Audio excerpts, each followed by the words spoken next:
میں کہ جب سورج غروب ہو جائے تو موضع افطار کرو، اذان ہو یا نہ ہو، حدیث میں واضح موجود ہے، الا غروب الشمس او الا ان تغرب الشمس، مختلف الفاظ ہیں۔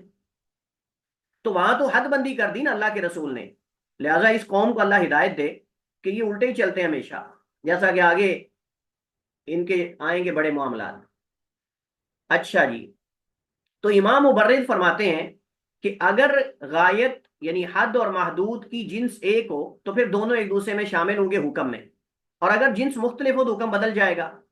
جیسے مثلا عرب کہتے ہیں کپڑا فروخت کرتے ہوئے پورا تھان جو ہے کپڑے کا ایک کلر کا ہے، ایک کوالٹی کا ہے، ایک ہی اس کی قسم ہے، ایک رنگ ہے، پورا تھان ایک ہے، تو وہ کہتے ہیں بیتو کا صوبہ من الطرف الى الطرف، کہ میں نے کپڑا آپ کو یہ بیچا، یعنی تھان ایک طرف سے دوسری طرف تک۔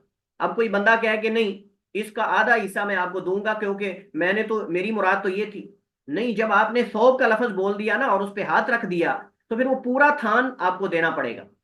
یہ نہیں ہے کہ آپ کہیں ہاں اگر عادتاً لوگ وہاں میٹر کے حساب سے لیتے ہیں تو پھر ٹھیک ہے، لیکن جو بندہ تھان کا تھان بیچ رہا ہے پورا اسی طرح تھوک کے حساب سے، تو وہ بندہ تو آپ کو یہ نہیں نہ آپ یہ کہہ سکتے ہیں کہ جی میں نے تو آدھا لینا ہے، یا آپ کہیں کہ نہیں میں نے تو 4 میٹر لینا ہے، 5 میٹر لینا ہے، نہیں، وہاں یہ رواج ہے یا وہاں یہ ایک ضابطہ ہے کہ جی پورا تھان لینا پڑتا ہے، تو پھر آپ کہیں گے نہیں، اس وجہ سے وہ کہتا ہے بیتو کا صوبہ من الطرف الى الطرف، میں نے یہ تھان آپ کو ایک طرف سے دوسری طرف مکمل ہی نہیں آپ کو بیچا، کیونکہ جنس ایک ہے، لہذا اول اور آخر دونوں شامل ہیں،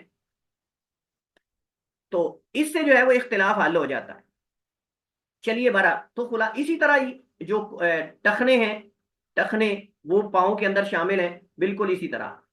تو یہ جو ہے نا الل کعبین اور الل مرفقین دونوں میں جو آیت وضو میں آیا ہے نا، یہ الا بمانا ما ہے، الا بمانا ما ہے کہ اپنے بازو دو، الل مرفقین ای مع المرفقین کونیوں کے سمیت، اسی طرح وارجلکم الى الکعبین ای مع الکعبین، تو الا بمانا ما ہے یعنی ساتھ، ٹھیک ہے۔ اگلی ہمارے پاس 3 حدیثیں ہیں، ان کو میں نے نمبر دیے، بعض نے 1 نمبر دیا تینوں کو، بعض 3 نمبر دیتے ہیں الگ الگ کیونکہ حدیثیں 3 ہیں۔ حضرت ابو ہریرہ، حضرت ابو سعید خدری، سعید بن زید اور حضرت ابو سعید، تینوں سے حدیثیں 3 الگ الگ ہیں، لیکن بعض اس کو ایک شمار کرتے ہیں، اور یہ وجہ ہے نمبرنگ میں فرق کی، کیونکہ اکثر طلبہ کہتے ہیں جی نمبرنگ میں فرق کیوں ہے، تو یہ وجہ ہے۔ مثلا اب یہ 3 حدیثیں ہیں، بعض اس کو 1 شمار کر لیتے ہیں، بعض اس کو 3 کرتے ہیں، کیونکہ اصل ایک حدیث پہلے والی، باقی اس پر بنیاد ہے، یعنی وہ بنیاد ہے اور باقی اس کی طرف اشارہ انہوں نے کر دیا، تو بعد اس کو حدیث کے نمبرنگ میں شمار کر لیتے ہیں، بعض نہیں کرتے، تو اس طرح کر کے جہاں جہاں بھی اس طرح کی حدیثیں ہیں ان کو بعض نے 3 شمار کیا، بعض نے 2 یا 1 کیا ہے، تو اس اعتبار سے پھر وہ نمبرنگ میں فرق آتا ہے۔ حضرت ابو ہریرہ رضی اللہ تعالیٰ عنہ کی حدیث ہے، وعن ابی ہریرہ رضی اللہ تعالیٰ عنہ قال قال رسول اللہ صلی اللہ علیہ وسلم لا وضوء لمن لم يذكر اسم اللہ تعالی علیہ، اخرجہ احمد وابو داود وابن ماجہ باسناد ضعیف، وللترمذی عن سعید بن زید وابی سعید نحوہ قال احمد لا يثبت فیہ شیء۔ اب امام صاحب نے امام احمد بن حنبل کا قول بھی نقل کر دیا اور 3 حدیثوں کی طرف اشارہ بھی کر دیا۔ پہلے تو حضرت ابو ہریرہ ہیں، ان کا تعارف تو ہم پہلے کر چکے ہیں۔ دوسرے ہیں سعید بن زید، یہ سعید بن زید جو ہیں یہ حضرت عمر کے بہنوئی ہیں، حضرت عمر کی بہن فاطمہ جو ہیں ان کے شوہر ہیں، جن کا وہ ایک تاریخی واقعہ بھی نقل کیا جاتا ہے کہ ان کو حضرت عمر نے جو ہے وہ اپنی بہن کو مارا اور وہ چھپ گئے، سعید جو ہیں وہ چھپ گئے، یہ پہلے مسلمان ہونے والوں میں سے، اگرچہ وہ واقعہ ضعیف ہے جو نقل کیا جاتا ہے کہ انہوں نے اپنی بہن کو مارا اور جو ہے وہ انہوں نے کہا میری مشکیں باندھ کے لے جاؤ اللہ کے رسول کے پاس، اور انہوں نے یہ سورہ طٰہٰ کی تلاوت کی، اور یہ سارا واقعہ ضعیف ہے، اس کی کوئی اصل نہیں۔ اصل یہ ہے کہ حضرت عمر بیت اللہ میں آئے، اللہ کے نبی قرآن پڑھ رہے تھے تو قرآن سن کر رسول اللہ سے متاثر ہو کر مسلمان ہوئے، صحیح روایت سیرت کی کتابوں میں یہ ہے۔ تو حضرت سعید بن زید جو ہیں ان کا پورا نسب سعید بن زید بن عمر بن نفیل القرشی ہے، یہ سب سے پہلے اسلام لانے والوں میں سے، اور عشرہ مبشرہ میں سے آپ سنتے ہیں نا، ابو بکر فی الجنہ، عمر فی الجنہ، علی فی الجنہ، عثمان فی الجنہ، طلحہ، سعد، سعید، یہ سعید جو ہیں وہ یہی ہیں، سعید بن زید بن عمر بن نفیل عشرہ مبشرہ میں سے، اور انہی کے گھر میں حضرت عمر رضی اللہ عنہ کے اسلام لانے کا واقعہ مشہور ہے، اگرچہ اس واقعے کے صحیح ہونے نہ ہونے میں بعض علماء کی کلام ہے۔ حضرت سعید نے نبی کریم علیہ السلام کے ساتھ تمام غزوات میں شرکت کی سوائے بدر کے، وہ بھی اس وجہ سے کہ اس وقت وہ شام میں تجارتی قافلے کے ساتھ گئے ہوئے تھے اور ان کو پتہ نہیں تھا کہ غزوہ ہو رہا ہے، کیونکہ وہ پہلا غزوہ تھا اور وہ شام میں تھے۔ ان کی احادیث کی تعداد 48 ہے۔ حضرت سعید بن زید 50 یا 51 کو یعنی 51 یا 50 ہجری کو مدینہ میں فوت ہوئے۔ حضرت سعید رضی اللہ تعالی عنہ ان کی نماز جنازہ اور ان کی تدفین حضرت سعد بن ابی وقاص نے کی۔ حضرت سعد بن ابی وقاص وہ بھی عشرہ مبشرہ میں سے۔ تیسرے راوی حضرت ابو سعید خدری ہیں اور ان کا تعارف ہم تفصیل کے ساتھ دوسری حدیث میں کر چکے ہیں۔ تو حدیث کیا کہتی ہے؟ اللہ کے رسول نے فرمایا لا وضوء، نہیں ہے وضو، لمن اس شخص کا، لم یذکر اسم اللہ علیہ، جو اس وضو پر اللہ کا نام نہ لے، یعنی بسم اللہ نہیں پڑھتا، اللہ کا نام نہیں لیتا۔ اخرجہ احمد و ابو داود و ابن ماجہ، اسے احمد، ابو داود، ابن ماجہ نے روایت کیا ہے، لیکن حافظ ابن حجر نے خود حکم لگا دیا باسناد ضعیف، ضعیف سند کے ساتھ۔ ولی ترمذی عن سعید ابن زید، اور ترمذی کے ہاں حضرت سعید بن زید سے حدیث ہے، دو حدیثیں ہو گئیں۔ تیسری حدیث ابو سعید خدری سے ہے اور یہ بھی اسی طرح ترمذی میں ہے۔ قال احمد، امام احمد بن حنبل امام اہل سنہ فرماتے ہیں لا یثبت فیہ شیء، اس باب میں یعنی وضو سے پہلے بسم اللہ یا ذکر کے بارے میں جتنی روایات ہیں ان میں سے کوئی بھی صحیح ثابت نہیں۔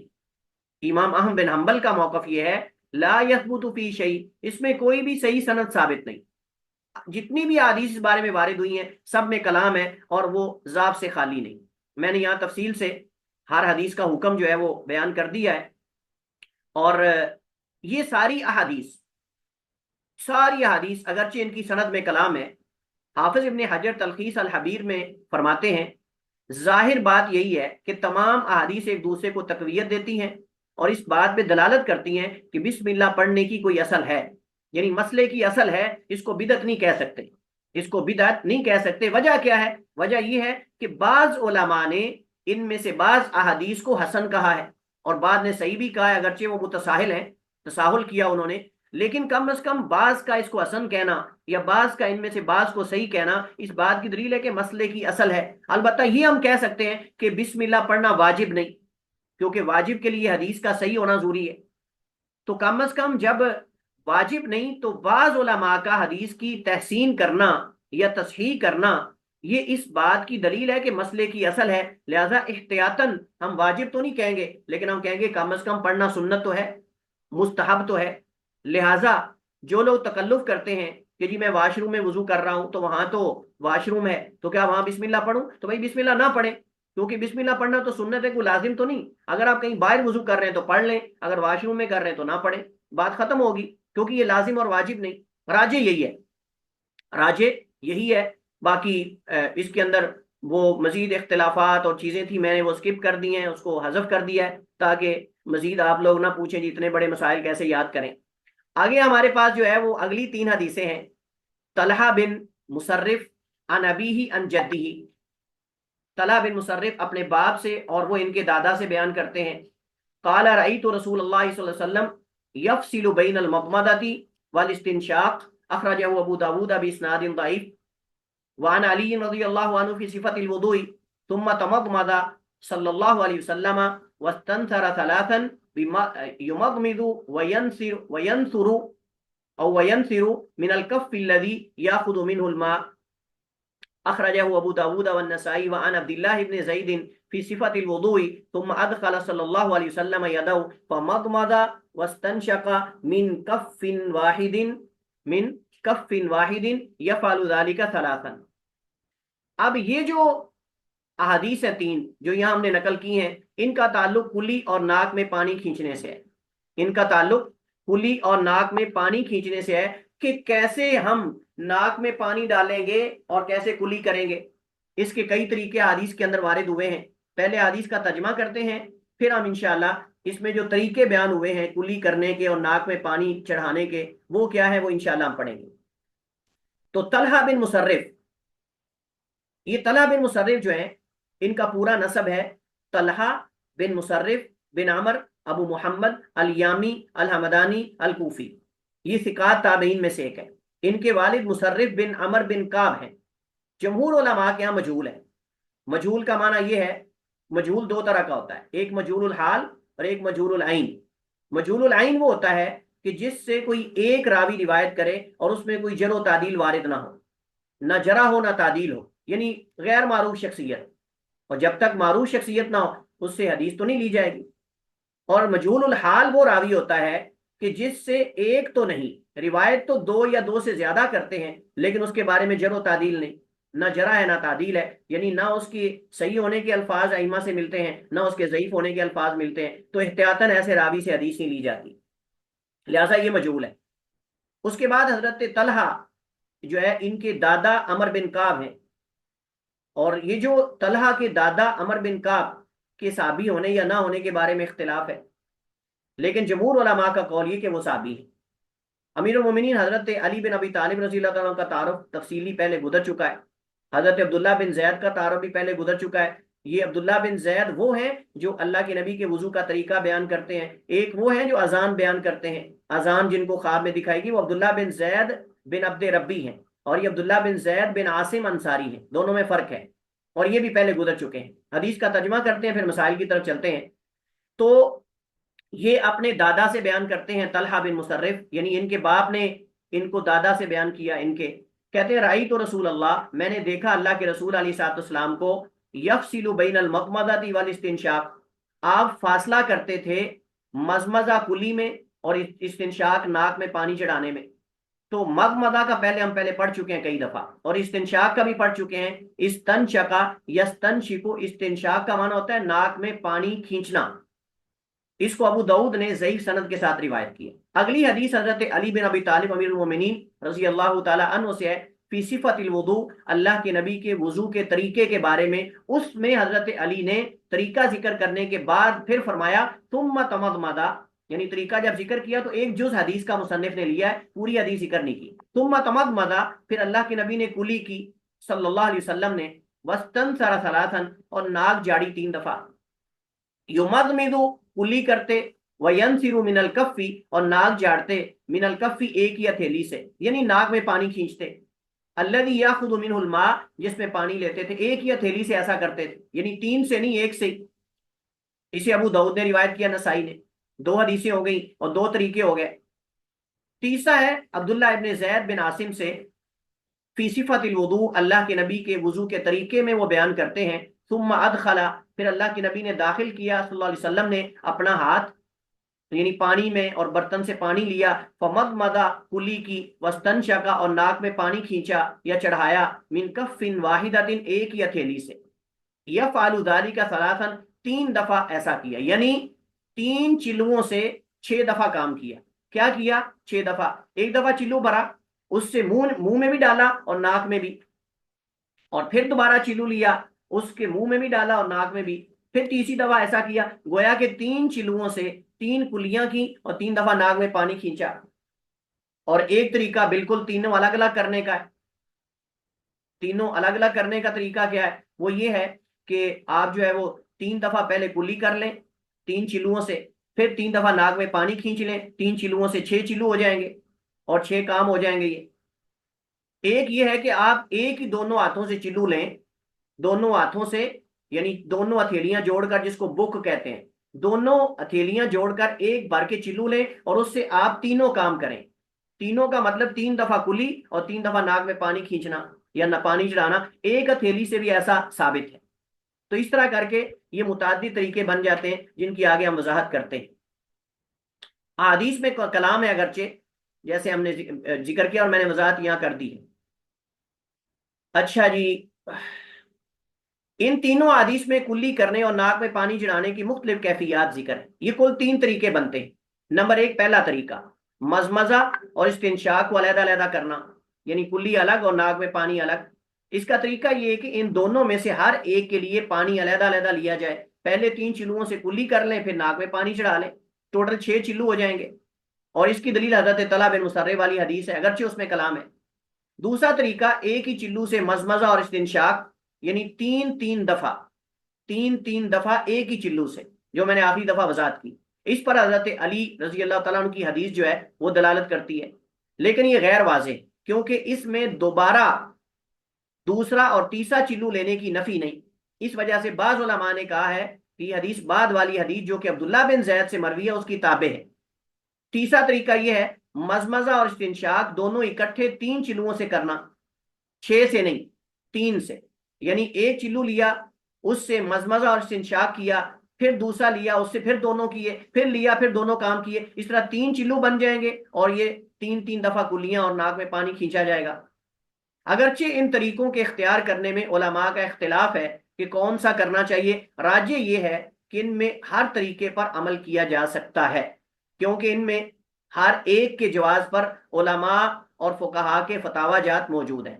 البتہ یہ آخری تیسرا طریقہ زیادہ صحیح اور زیادہ افضل ہے کیونکہ صحیحین میں بخاری مسلم میں۔ اس وجہ سے علامہ ابن عثیمین رحمہ اللہ تعالیٰ فرماتے ہیں فقہا کے ہاں یہ مشہور ہے کہ تینوں طریقے ہی جائز اور سنت ہے، لہٰذا ہمیں چاہیے کہ ہم کبھی پہلے طریقے پر عمل کریں، کبھی دوسرے پر، کبھی تیسرے پر۔ البتہ اس میں کوئی شک نہیں تیسرا طریقہ یہ زیادہ صحیح اور ثابت ہے، فتح ذی الجلال والاکرام۔ اس کے بعد ہمارے پاس 55 نمبر حدیث ہے، وعن انس رضی اللہ تعالیٰ عنہ قال رأى النبی صلی اللہ علیہ وسلم رجلا وفی قدمه مثل الظفر لم يصب الماء فقال ارجع فاحسن وضوءك اخرجه ابو داود والنسائی۔ راوی گزر چکے ہیں، حدیث کو امام احمد، ابو داؤد، ابن ماجہ نے روایت کیا ہے۔ حدیث کیا کہتی ہے؟ حضرت انس خادم رسول اللہ صلی اللہ علیہ وسلم سے روایت ہے، قالا کہتے ہیں رأى النبی، اللہ کے رسول نے دیکھا، رجلا نے ایک آدمی کو، وفی قدمه اور اس کے قدم میں، مثل الظفر ناخن کی مثل، جیسے ناخن ہوتا ہے نا آگے بڑا ہوا معمولی، اتنی بقدر، لم یصب الماء اسے پانی نہیں پہنچا۔ فقالا تو آپ نے جب اس کے خشک حصہ دیکھا قدم پر کہ ناخن کے برابر قدم کا حصہ خشک ہے، تو آپ نے فرمایا ارجع فاحسن وضوءک، جاؤ اور اچھی طرح دوبارہ وضو کر کے آؤ۔ اس سے بڑے مسئلے اخذ ہوتے ہیں۔ اخرج ابو داؤد والنسائی، ابو داؤد نسائی نے روایت کیا ہے اور حدیث صحیح ہے، اگرچہ اس میں کچھ کلام ہے لیکن راجح کے صحیح۔ ظفر اس کی جمع اظفار اور اظافیر آتی ہے، مراد ناخن ہے۔ حدیث کے اندر وضو کے اعضاء کو مکمل دھونے کا حکم ہے، اور اس چیز کا بیان ہے کہ اگر اعضائے وضو میں سے کوئی خشک رہ گیا تو وضو دوبارہ پورا کرنا پڑے گا، وضو دوبارہ پورا کرنا پڑے گا۔ اور اس سے ایک اور مسئلہ اخذ ہوتا ہے کہ وضو میں اعضاء کو پے در پے دھونا ضروری ہے، اتنا زیادہ فاصلہ نہیں ہونا چاہیے کہ پہلا عضو دوسرا دھونے سے پہلے خشک ہو جائے۔ یہ اس کو کہتے ہیں موالات۔ موالات کا معنی پے در پے اعضائے وضو کو دھونا، اتنا پے در پے دھونا کہ ان کے درمیان اتنا سپیس نہ ہو کہ پہلے والا خشک ہو جائے۔ آگے انشاءاللہ اس پہ ہم بات کرتے ہیں۔ حدیث سے استدلال کیا گیا ہے کہ وہ چیز جو جلد تک پانی پہنچنے سے روکتی ہو، مانع ہو، اسے اتارنا، زائل کرنا ضروری ہے۔ کم از کم آپ سمجھے کہ اس کے کم اور زیادہ ہونے کو نہیں دیکھا جائے، یعنی ناخن پالش جو ہوتی ہے جس کو نیل پالش کہتے ہیں، اب نیل پالش جو ہے یہ ناخن تک پانی پہنچنے کے لیے مانع ہوتی ہے، لہذا یہ اگر لگی ہے آپ کا وضو نہیں ہوگا۔ اس طرح اگر مصنوعی ناخن لگائے ہیں تو مصنوعی ناخن اگر آپ نے لگائے ہیں وہ بھی بعض دفعہ دوسرے جو نیچرلی ناخن ہیں ان تک پانی پہنچنے میں مانع ہیں، اور ویسے بھی لگانے نہیں چاہیے، اور ویسے بھی نہیں لگانے چاہیے۔ نمبر 2، اگر کسی نے آج کل جو آرٹیفیشل جو وہ کیا اس کو بولتے ہیں، جو پلکیں ہیں آنکھوں پر جو لگائی جاتی ہیں، وہ پلکیں بعض عورتیں لگاتی ہیں، حالانکہ وہ بھی جائز نہیں، حالانکہ وہ بھی جائز نہیں، کیونکہ مصنوعی بالوں پر لگانا لمبا کرنے کے لیے یا ان کو خوبصورت کرنے کے لیے یہ جائز نہیں ہے۔ اللہ کے نبی نے لعنت فرمائی ہے، لعن اللہ الواسلہ والمستوسلہ الواشمہ والمستوشمہ النامسہ والمتنمسہ۔ 3 چیزیں اللہ کے نبی ذکر کر کے لعنت فرمائی اللہ کی۔ فرمایا اپنے بال ملا کر لمبے کرنے والیاں، اپنے جو ہے وہ چہرے پہ وشم لگانے والیاں، اور تیسرا فرمایا النامسہ المتنمسہ، اس کے اندر ایک تو یہ کہ چہرے کے بال اکھیرنے والیاں، اور ایک یہ ہے کہ دانتوں میں فاصلہ کرنے والی، دانتوں میں خوبصورتی کے لیے سپیس ڈالنا، فاصلہ کرنا۔ اللہ کے رسول نے لعنت فرمائی ایسی عورتوں پر، لہذا اصلاً یہ کام ہی جائز نہیں۔ ہاں ایک صورت جواز کی ہے کہ ایک عورت کی آنکھوں کی پلکیں جل گئیں آگ لگنے کی وجہ سے یا قدرتی طور پر نیچری طور پر اس کے بوئیں نہیں یا پلکیں نہیں، تو اس کو وہ لگا سکتی ہے اس وجہ سے کہ اپنے شوہر کے لیے، یا اس وجہ سے کہ عیب نہ رہے۔ اگر چہرے پر کوئی عیب دار چیز ہے اس کو ختم کیا جا سکتا ہے، لیکن نیچرلی جو چیز ہے اس کو ختم نہیں کیا جا سکتا۔ تو اس وجہ سے کوئی یہ کہے کہ جی آج کل یہ رسم بن چکی ہے، بازار میں جاتے ہوئے عورتیں یہ پلکیں لگا لیتی ہیں، پتہ چلے کہ جناب ہے، تو یہ تو کوئی طریقہ نہیں۔ کوئی کہتی ہے میں شوہر کے لیے کر رہی، تو بھائی شوہر کو پتہ نہیں آپ کی پلکیں کیسی ہیں، وہ لگا کر کیا ہو جائے گا۔ تو اس وجہ سے احتیاط کیا ہے؟ احتیاط یہ کہ ہم ان کاموں کی طرف نہ جائیں۔ اور لعنت کا مطلب کیا ہے؟ اللہ کی رحمت سے اللہ کے رسول دور قرار دے رہے ہیں، اللہ کی رحمت سے اللہ کے رسول دور قرار دے رہے ہیں۔ تو اس وجہ سے علماء کے فتاوے کا سہارا لینا، جی فلاں نے کہا جی لگا سکتے ہیں شوہر کے لیے، فلاں نے کہا جی، بھائی مسئلہ تو اختلافی ہے نا، لگا سکتے نہیں لگا سکتے، لیکن اصل تو یہ کہ نہیں لگا سکتے، اصل حدیث میں تو آ گیا نا، مطلقاً آ گیا، پھر آپ گنجائشیں نکالیں۔ ہاں اگر واقعی چہرے میں عیب ہے، جل گئی ہیں، آپ کی بوئیں نہیں ہیں، آپ کی پلکیں نہیں ہیں، جل گئی ہیں تنور میں روٹی لگاتے ہوئے یا کوئی اور آگ کی وجہ سے، پھر آپ لگوا سکتے ہیں، اور آپ کی شادی بھی ہے، شادی شدہ ہے، میاں بیوی میں تعلق خراب ہونے کا ڈر ہے، تو پھر تو ٹھیک ہے۔ لیکن شادی شدہ بھی نہیں، صرف یہ ہے کہ آمد و رفت ہے آنے جانے کی باہر تاکہ لوگ دیکھیں، تو یہ تو بلاولا لعنت کی مستحق ہے ایسی خاتون کہ جو لوگوں کو دکھانے کے لیے باہر یہ لگا کے جاتی ہے۔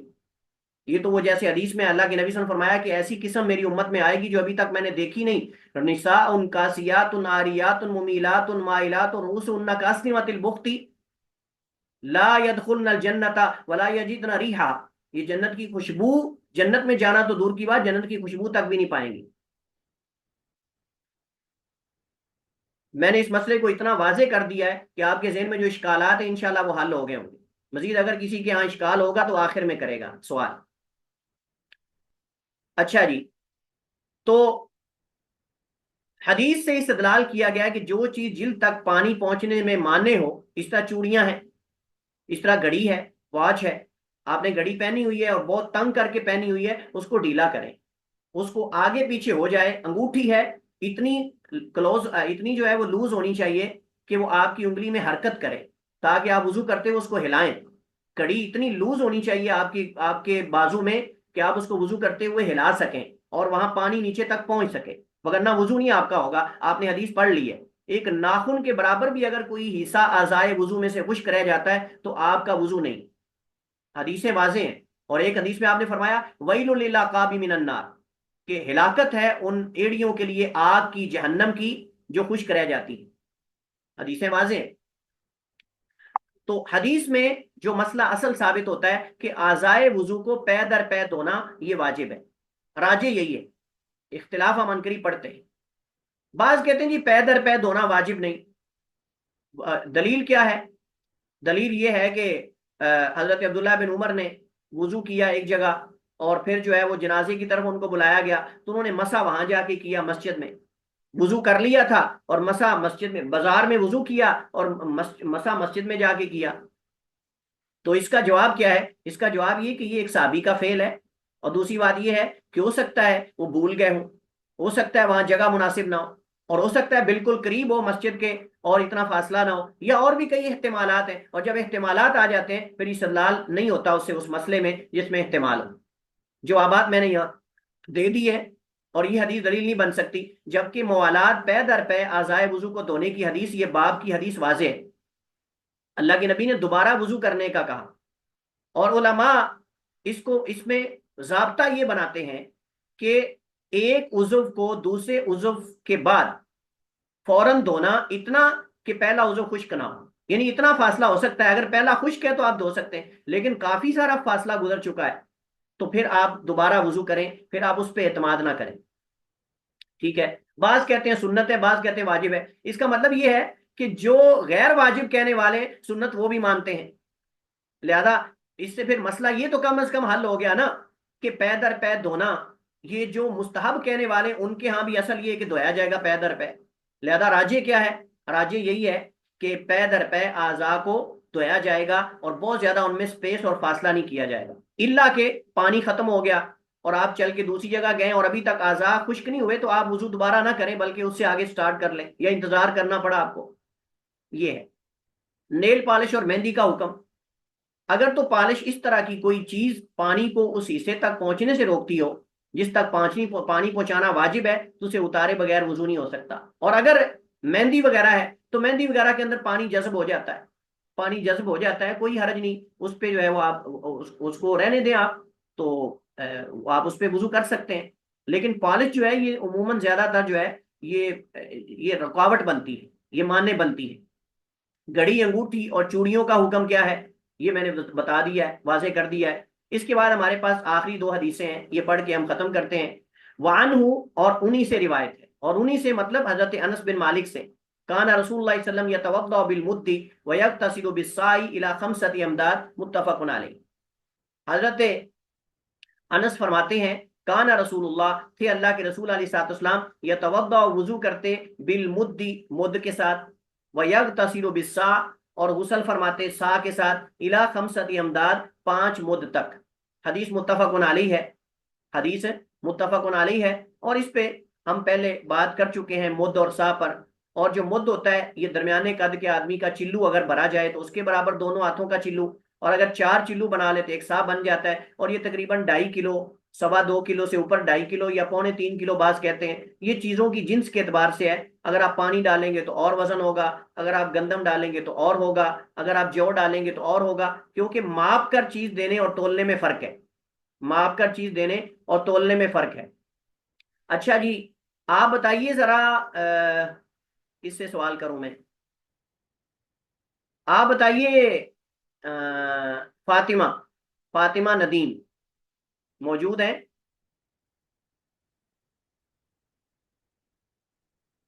فاطمہ ندیم موجود ہیں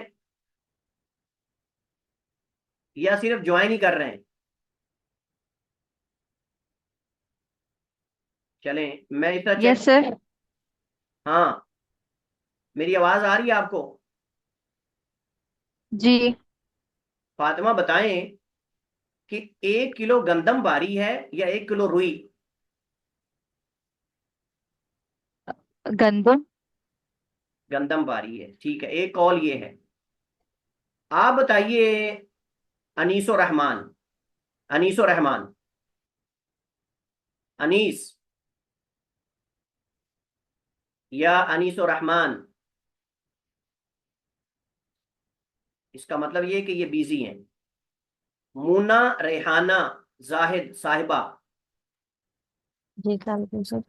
بتائیے مونا گندم باری ہے 1 کلو یا روئی 1 کلو باری ہے؟ گندم.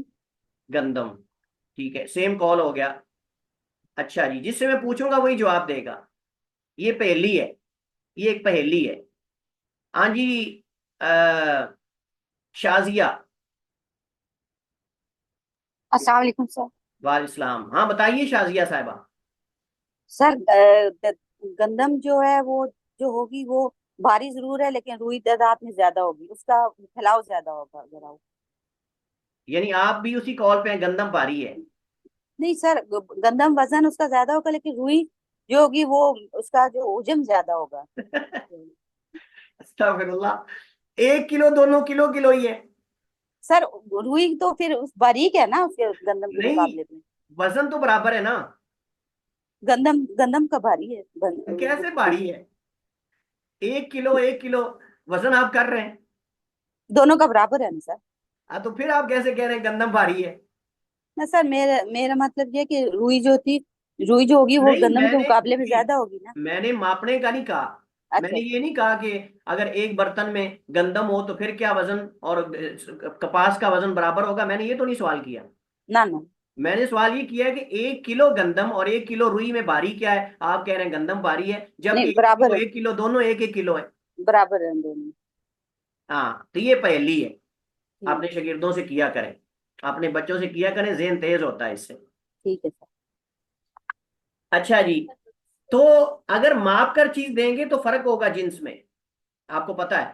مثلا آپ اسی سا میں اگر آپ جو دیں گے تو اور وزن ہوگا, آپ اگر اس میں چاول دیں گے تو وزن اور ہوگا, اگر آپ اس میں کوئی اور چیز کشمش دیں گے یا کھجور تو وزن اور ہوگا, فرق پڑ جائے گا. اس وجہ سے زیادہ اولا اور افضل یہ ہوتا ہے کہ اگر آپ کے پاس سا ہے تو آپ سا معاف کر دیں، اور اگر سا نہیں تو کم از کم احتیاطاً زیادہ دیں، یعنی پھر آپ کم از کم احتیاطاً زیادہ دیں کیونکہ وزن میں فرق پڑ جاتا ہے۔ تو اللہ کے رسول غسل فرماتے تھے بالساعی الی خمسۃ امداد، یعنی وضو کرتے تھے ایک مد سے، اور ایک مد چوتھائی حصہ ہے سا کا، اور غسل فرماتے ایک سا یا 5 مد سے، یعنی ایک سا اور ایک مد زیادہ، کیونکہ 4 مد ایک سا میں ہوتے ہیں۔ وعن عمر، حضرت عمر رضی اللہ تعالیٰ عنہ سے ہماری آج کی آخری حدیث، قالا کہتے ہیں قال رسول اللہ، اللہ کے رسول نے فرمایا ما منکم من احد یتوضأ، نہیں تم میں سے کوئی ایک جو وضو کرتا ہے، فیسبغ الوضوء، اور اچھے طریقے سے وضو کرتا ہے، پھر وہ یہ دعا پڑھتا ہے اشہد ان لا الہ الا اللہ وحدہ لا شریک لہ واشہد ان محمدا عبدہ ورسولہ، یہ دعا پڑھتا ہے الا مگر فتحت لہ ابواب الجنہ، اور ایک حدیث میں الا فتحت لہ ابواب الجنۃ ثمانیہ یدخل من ای یشاء، کہ مگر اس کے لیے جنت کے دروازے کھول دیے جاتے 8 دروازے، ایک حدیث میں جس دروازے سے چاہے داخل ہو جائے۔ اخرجہ مسلم، اسے مسلم نے روایت کیا، ترمذی نے، اور ترمذی نے یہ الفاظ کا اضافہ کیا ہے اللہم اجعلنی من التوابین واجعلنی من المتطہرین، یہ الفاظ کا ترمذی کا اضافہ ہے، جبکہ مسلم کے ہاں صرف پہلے والے الفاظ ہیں اشہد ان لا الہ الا اللہ والے، ٹھیک ہے۔ اب یہ جو حدیث حضرت عمر بن خطاب سے ہے، امیر المومنین ابو حفص عمر بن خطاب بن نفیل القرشی العدوی، اور لقب امیر المومنین، امت کے دوسرے خلیفہ، قریش کے بڑوں میں ایک شمار ہوتے ہیں، نبوت کے 5ویں یا 6 سال مسلمان ہوئے، آپ کا اسلام لانا مسلمانوں کی عزت اور قوت کا سبب بنا، کفار پر گراں گزرا، جیسا کہ حضرت عبداللہ بن مسعود نے فرمایا جب سے عمر مسلمان ہوئے ہم عزت میں ہیں، ہم عزت سے جیے، یہ صحابی کا صحابی کے بارے میں موقف ہے۔ آپ نے آغاز میں ہجرت کرنے والوں میں سے آپ ایک ہیں، رسول اللہ صلی اللہ علیہ وسلم کے ساتھ تمام غزوات میں شرکت کی، جب رسول اللہ دنیا سے رخصت ہوئے تو آپ سے راضی تھے، حضرت عمر سے بھی، حضرت ابوبکر سے بھی، تمام صحابہ سے آپ راضی تھے۔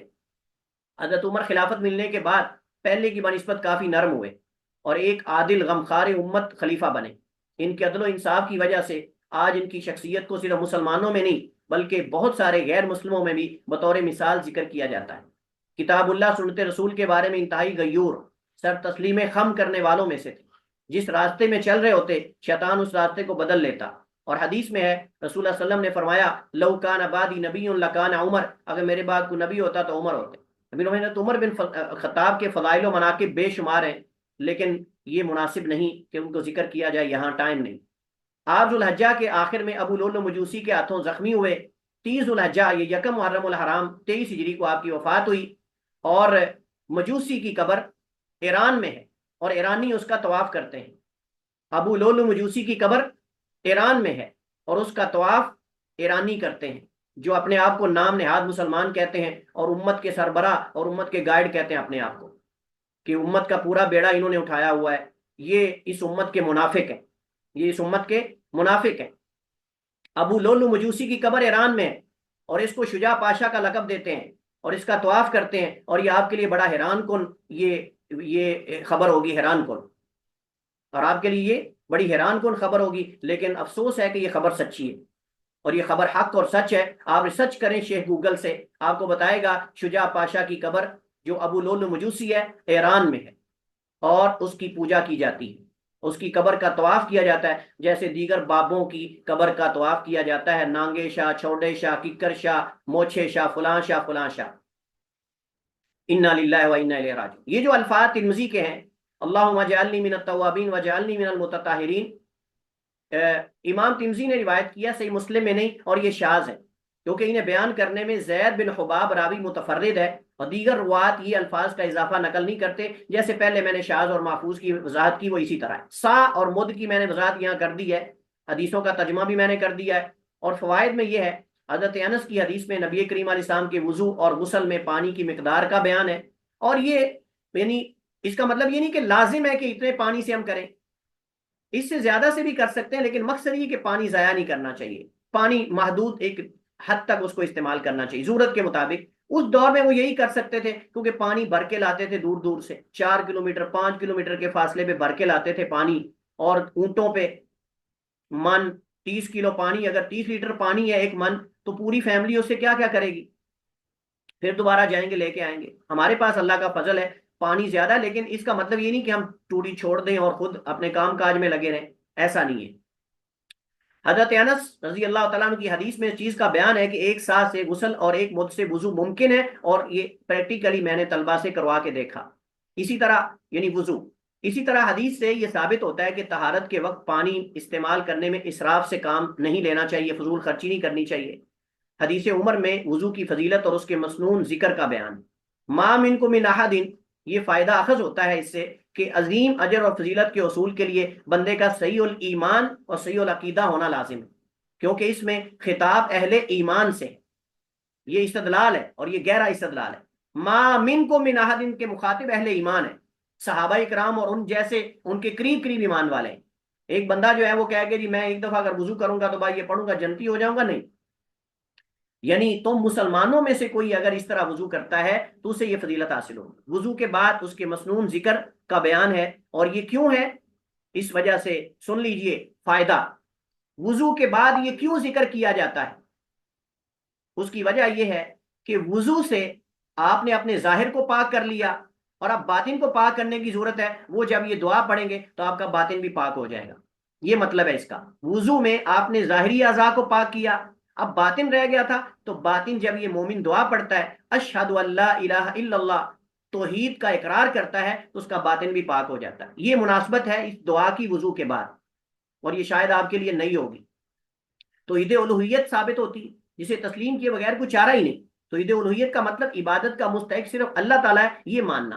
وَأَنَّ مُحَمَّدًا عَبْدُهُ وَرَسُولُهُ میں رسول اللہ صلی اللہ علیہ وسلم کے نبی اور رسول ہونے کی گواہی ہے، اور یہ بھی لازم ہے۔ اس حدیث میں جنت کا اس بات ہے، جنت موجود ہے اور اس کے دروازے ہیں، اور 8 دروازے ہیں۔ ملحدین کہتے ہیں خیالی ہے، اور کوئی کچھ کہتے ہیں، کہتے رہیں، انہوں نے کون سا جانا ہے۔ صحیح مسلم کی روایت میں یہ بھی اضافہ ہے، جو شخص وضو کرے اور کامل وضو بھی کرے، پھر یہ کہے اشہد ان لا الہ الا اللہ وحدہ لا شریک لہ وان محمدن واشہد ان محمدن، ایک ہی بات ہے، تو اس کے لیے جنت کے 8 دروازے کھول دیے جائیں گے، جس میں سے چاہے داخل ہو جائے۔ واللہ تعالی اعلم واحکم، وصلی اللہ وسلم علی نبینا محمد وعلی آلہ وصحبہ وسلم۔ جی، اب جن لوگوں کے سوالات تھے، استفسارات تھے، اشکالات تھے، وہ کر سکتے ہیں۔ السلام علیکم ورحمۃ اللہ وبرکاتہ۔ وعلیکم السلام ورحمۃ اللہ وبرکاتہ۔ اچھا استاد محترم، ایک چیز جو میں پوچھنا چاہ رہا تھا کہ وہ خیر شاید آپ اس سے لنک سمجھے یا نہ سمجھے، کہ جب طواف کیا جاتا ہے اور سعی کی جاتی ہے عمرے کے لیے، کچھ لوگوں کا کہنا ہے کہ ایک ہی وضو میں طواف اور سعی کرنی چاہیے، کچھ کا کہنا ہے کہ طواف کے لیے تو وضو ضروری ہے، سعی کے لیے وضو ضروری نہیں۔ اس میں یہ ذرا احتمال ہے، اس کے یہ وضاحت فرما دیں۔ دیکھیے، پہلی بات تو یہ ہے کہ جو طواف ہے، طواف حدیث میں آتا ہے کالصلاۃ، نماز کی طرح، کالصلاۃ، نماز کی طرح، بس فرق یہ ہے کہ اس میں ضروری بات کر سکتے ہیں اور نماز میں ہم بات نہیں کر سکتے، یہ فرق ہے۔ اس سے کیا ثابت ہوا کہ جو شروط نماز میں ہیں اور وہ طہارت ہے، تو وہ طواف کے اندر بھی ہے، لیکن صحیح کے اندر طہارت شرط نہیں، صحیح کے اندر طہارت شرط نہیں، لہذا اگر صحیح بغیر وضو کے بھی کوئی کر لیتا ہے تو وہ جائز ہے، لیکن طواف بغیر وضو کے نہیں ہوگا، کیونکہ طواف نماز کی طرح عبادت ہے۔ حدیث آ گئی نا، لیکن صحیح کے بارے میں کوئی حدیث نہیں، اس وجہ سے نبی کریم والے، آپ کہیں گے دلیل کیا ہے اس کی؟ اس کی دلیل یہ ہے کہ نبی کریم علیہ الصلوۃ والسلام نے حائضہ عورت کو صحیح کرنے کی اجازت دی ہے، لیکن طواف کی اجازت نہیں دی۔ حدیث صحیح ہے حضرت عائشہ کی، صحیح بخاری مسلم میں، آپ نے آیا کہ آپ سارے کام کرو جو حاجی کرتے ہیں، غیر ان تطوفی بالبیت، بیت اللہ کا طواف کرنے کے علاوہ۔ حدیث واضح ہے، صحیح ہے۔ اس سے مسئلہ آپ کا سوال اور اس کا جواب حل ہو گیا، وہ یہ ہے کہ طواف عبادت ہے نماز کی طرح، اور حضرت عائشہ کو اللہ کے نبی نے طواف کے علاوہ سارے کام کرنے کی اجازت دی، یہ دلیل ہے کہ صحیح بھی ہو سکتی ہے، اور جب حائضہ کر سکتی ہے تو بغیر وضو والا کیوں نہیں کر سکتا؟ کلیئر ہو گیا؟ جی جزاک اللہ۔ چلیے، اور کوئی سوال کسی کا ہو جلدی سے؟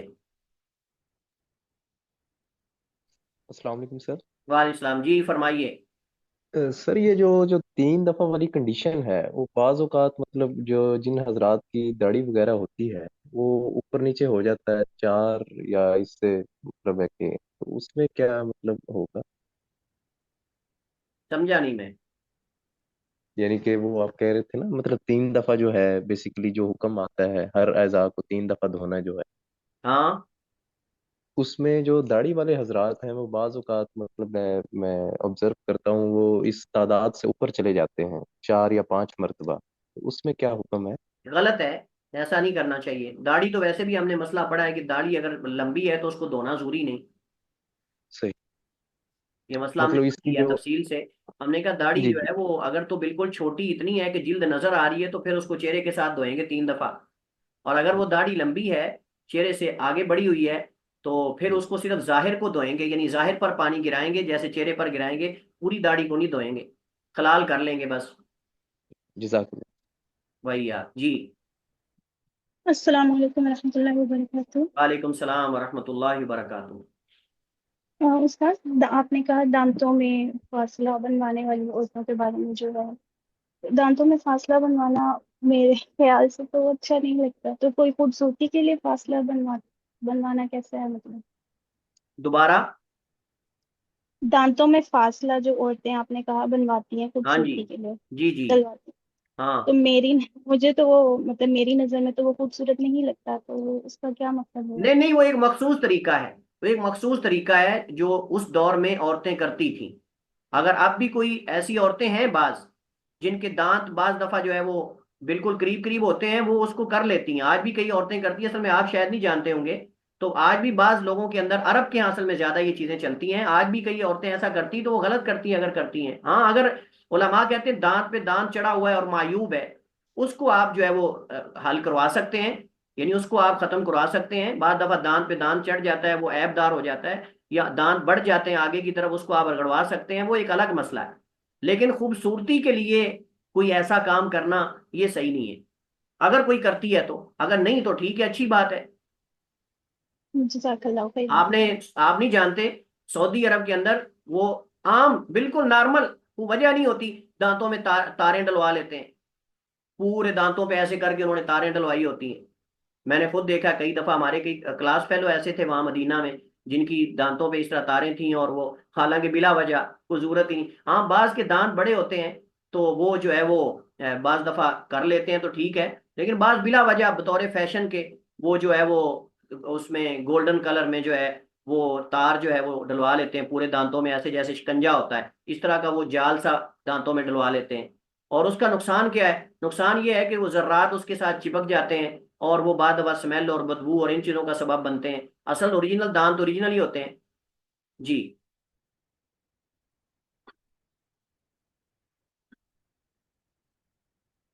السلام علیکم سر. وعلیکم السلام ورحمۃ اللہ. جی. سر میرا ایک سوال ہے. جس طرح ہم نے پڑھا جینس کا، کہ آپ نے بتایا کہ جینس کے لحاظ سے چیز کو دیکھا جائے گا کوہنی کے حوالے سے، تو آپ نے بتایا کہ جینس تو ہے کہ پھر ہم شولڈر اوپر شولڈر تک ہاتھ کیوں نہیں دھوتے وضو میں؟ کیونکہ پورا ہاتھ تو ایک ہی ہے، اور پاؤں بھی تو ساری بات اوپر لیگ تک سارا یہ ایک ہی جگہ ہوتی ہے، تو ایک ہی جینس نہیں نہ ہوئی وہ تو؟ کیا کیا دوبارہ؟ سر ہم نے پڑھا کہ کوہنی کے لیے ہم نے جینس کا وہ پڑھا ہے نا، کہ وہ ایک ہی جینس، اس وجہ ہاں سے آپ کا ہم... سوال کیا ہے؟ سوال کریں آپ. سر میرا سوال یہ ہے کہ جس طرح ابو ہریرہ نے آپ نے بتایا کہ ابو ہریرہ اوپر تک دھوتے تھے، تو اس کا تو یہ مطلب یہ ہے کہ اوپر شولڈر تک ایک ہی جینس ہے، تو ہم اوپر تک کیوں نہیں دھوتے ہاتھ؟ ہاں ٹھیک ہے، کیونکہ اگر اوپر تک ہوتا بغلوں تک تو پھر آنا چاہیے تھا الا ابتیہ، اپنے بغلوں تک دو. لیکن بغلوں کا ذکر نہیں کیا، اس کا مطلب وہاں نہیں جانا، کیونکہ اگر وہاں تک ہوتا یا کندھوں تک ہوتا تو پھر الکتفین آنا چاہیے تھا اور الا ابتین آنا چاہیے تھا، پھر اگلے سٹیپ کا ذکر ہونا تھا. لیکن جب صرف کونیوں کا ذکر ہے، اس کا مطلب کونیوں سمیت دھونا، لیکن اگلے جو جز ہے نا وہاں نہیں جانا. اور اگلا جز کیا ہے؟ وہ بغلیں ہیں اور وہ کندھے. حضرت ابو ہریرہ کا ذاتی فعل تھا. حضرت ابو ہریرہ بعض دفعہ بغلوں تک دھو دیتے تھے، اور وہ کہتے تھے، وہ اپنا ایک عذر بیان کرتے تھے، وہ کہتے کہ من اراد منکم یطیل غرۃ فلیفعل، جو اپنی سفیدی کو بڑھانا چاہے وہ بڑھا لے. ان کا موقف یہ تھا کہ جتنا اوپر تک دھوئیں گے اتنی سفیدی ہوگی اور نور ہوگا قیامت کو. حالانکہ یہ ان کا موقف صحیح نہیں تھا، دیگر صحابہ ایسا نہیں کرتے، اللہ کے رسول ایسا نہیں کرتے تھے، کیونکہ اگر پورا دھونا جائز ہوتا تو پھر اللہ حد بندی کیوں فرماتے؟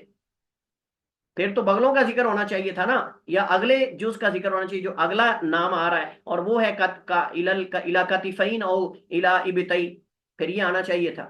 اسی طرح ٹخنوں کا ذکر کر دیا، گھٹنوں کا ذکر نہیں کیا، کیونکہ اگر گھٹنوں تک دھونا جائز ہوتا تو پھر جو ہے وہ الا رکب آنا چاہیے تھا، او الا رکبتین۔ سمجھ گئے آپ بات کے نہیں؟ جی جزاک اللہ سر۔ چلیے ٹھیک ہے جی، ختم کرتے ہیں کلاس۔ السلام علیکم ورحمۃ اللہ وبرکاتہ۔